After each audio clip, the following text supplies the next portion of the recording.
మీకు నిద్రలో ఎక్కువగా కలలు రావడం అంటే దేనికి సంకేతం? ఎప్పుడు కలలు వస్తున్నాయా? అసలు కారణం తెలుసా? నిద్రలో ఎక్కువగా కలలు మెదడులో ఏం జరుగుతుంది? To many dreams during sleep good or bad? రోజు నిద్రలో అనేక కలలు వస్తున్నాయా? అది బాగుండొచ్చు, లేకపోతే అది ఒక వార్నింగ్ కావచ్చు. ఒకటి REM స్లీప్ స్టేజ్లో కలలు వస్తాయి.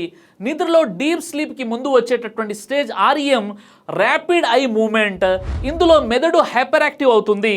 మనం చూసిన, ఆలోచించిన, అనుభవించిన విషయాలు కలల రూపంలో వస్తాయి. ఇక రెండోది అత్యధిక కలలు. తక్కువ డీప్ స్లీప్ నిద్రలో చాలా కలలు వస్తే అర్థం డీప్ స్లీప్ తగ్గిపోయిందన్నమాట. దీనివల్ల నిద్ర తేలికపాటవుతుంది.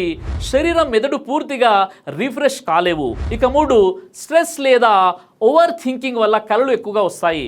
Job pressure, family issues, over thinking ఇవన్నీ మెదడులో స్టోర్డ్ ఎమోషన్స్గా ఉండి మనకి కలలు రూపాంతరం అవుతాయి. ఇక 4వది లేట్ నైట్ ఫోన్ యూజ్.